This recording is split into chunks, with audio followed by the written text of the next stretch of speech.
If you're a follower of Christ in the year of 2025 and beyond, you're going to have the mind of Christ in order to have any longevity in your relationship. And in this video, I'm going to tell you exactly how to have the mind of Christ and just to think on things that are righteous, that are godly, and that is not wicked and evil and simply perverted in this day and age. Welcome to Bible Braylon, where we are a family of believers, like-minded people that can come together and talk about Christ, talk about the struggles that we have in our relationship with God, and learn how to grow, learn how to be biblically accurate and correct, and just deal with the issues and the struggles in our life. I'm super glad you clicked on this video.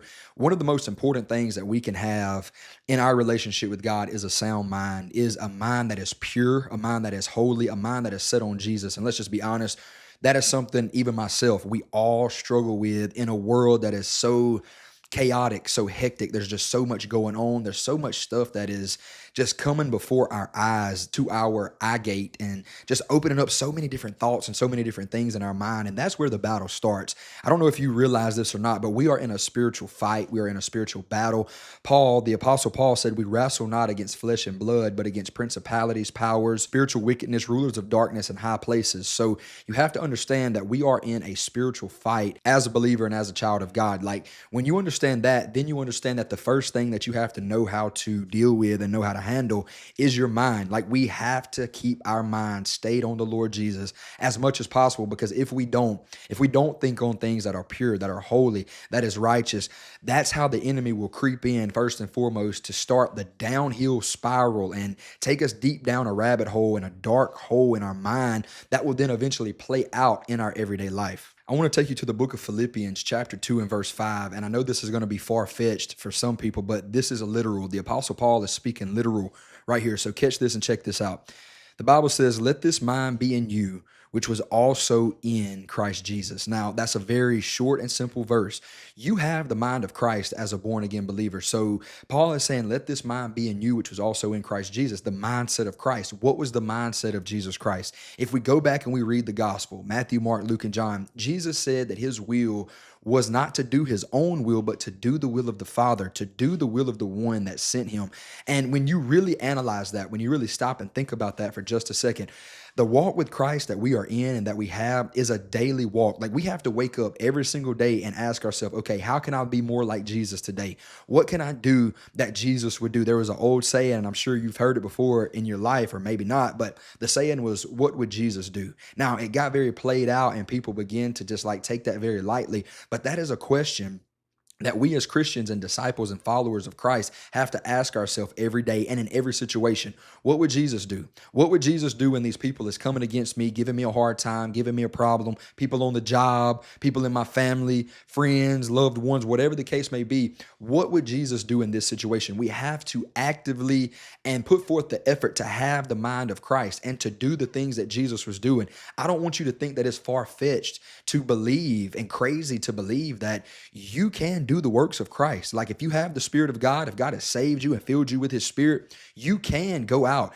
and pray for folks and believe and ask God and believe and expect a miracle to take place. You can go proclaim the gospel and the good news of Jesus Christ for lives to be changed, people to be touched, people to be healed and made new. Like, to have the mind of Christ is to literally put on the Lord Jesus Christ and to do exactly what Jesus did in his time on earth, which was to further the kingdom and to further the spread of the gospel and the good news of Jesus Christ. That is what we are called to do. That is how we are going to have the mind of Christ. That's the only way. We can't just sit back as believers and as disciples and just be passive Christians that just lets anything and everything fly and don't really pursue the kingdom of righteousness and try to fulfill what God has told us to do, because he has gave us a command to spread the gospel, to be a light to the world. You want to see change, you have to be the change. You have to advocate and push for the change that you want to see in the world around you, in the community around you, and just in our everyday life. Like, there is no way we're ever going to have an effective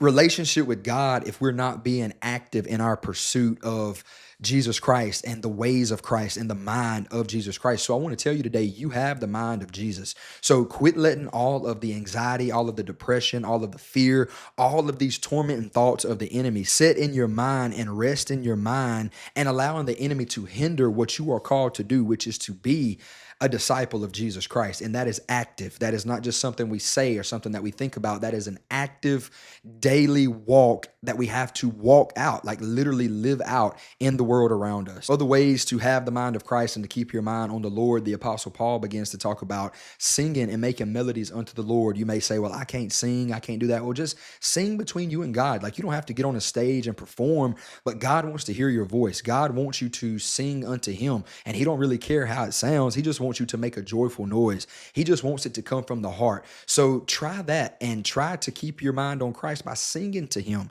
and just really just loving on God and just pursuing him and just telling him what he means to you, telling him who he is to you, and just really pouring your heart out to God. You see why King David was so effective. It was because David knew how to play and sing before the Lord. And we see that even when King Saul asked David to come in and play before him, the singing and the melodies and the song playing and the instrument playing drove out that evil spirit. So you would be surprised the demonic thoughts and the forces of hell that can be pushed back and sent back to the pits of hell by you just making melody and singing melodies unto the Lord. Another thing that Paul begins to talk about is thinking on things that are above and not beneath. And what does that mean? That actually and literally means to think on things that are heavenly. Like, think about what heaven is going to be like. Think about what eternity and a life with Christ forever is going to be like, with no pain, with no torment, with no heaviness and no burdens and no sin. That's the beautiful part about it all. No sin in eternity with the Lord Jesus. Literally think about these things. Think about what the world would be like if everyone was saved and followers of Jesus Christ. That's what it's going to be like in eternity. Like, just think about the things of the Bible. Think about the passage of scripture. Think about the stories that the Bible gives us. And I don't say stories in terms of, made up fairy tales. I'm saying that in terms of that's what it is. Like, things that actually took place. Think about the history of the Bible. Think about what you can do to strengthen your relationship with God. That is one of the main things. Like, really self-reflect and analyze your day-to-day life and your day-to-day journey and say, okay, Lord, what can I do? What can I work on to get me in a place with you that you desire for me to be, to get me in that place where you can communicate with me, you can show me things, reveal things to me, speak to me, because whether you believe that or not, that is exactly what Christ wants to do. And you have to keep these things in the forefront of your mind, because if you don't, the first moment that you begin to think on things that are of the world, that is fleshly, that is carnal, that's where the enemy is going to come in and try to wreak havoc on your mind. And when he gets your mind, when he gets and takes control of your mind, things will begin to play out in your everyday life that is not of God, that is not godly, that is not what we should be doing as Christians. And it all starts in the mind. And that is not what you have to succumb to today. That is not what you have to bow to today. You do not have to bow to the lust of the eye, the lust of the flesh,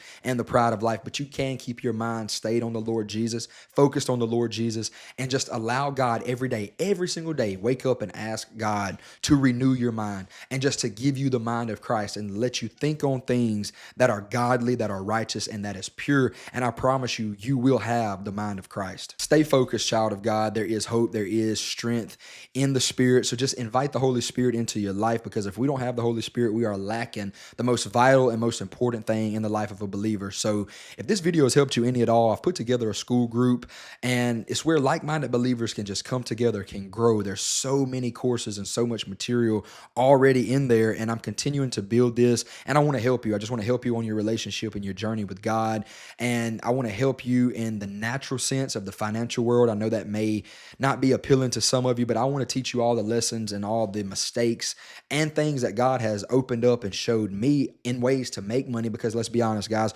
we live in a natural world and it takes money to live and to survive. So God is our provider, but God also gives us knowledge. He also gives us tools and resources to use to be financially free. And I want to share what God has showed me with you. We're going to have one-on-one calls. We're going to have a general discussion board where we can all just talk, communicate, and just help each other. And that's what it's all about. We are a body. We are the body of Christ. We need to be operating in an efficient and effective way for the spread of the gospel, number one, and for souls to be saved, and just to be free to do what God has called us to do, which is build the kingdom. So I hope you check that school group out. I'll link it in the video description below. Check it out. If you don't like it, you can always leave, but I want to over deliver. I want to bring more value than I could ever possibly imagine. I'm continuing to build this thing, and some suggestions from you would be absolutely great. Like I said, one-on-one calls, things like that we're going to be doing just to help one another and strengthen the body of Christ. So check out that school group, and I will see you next time. Be blessed.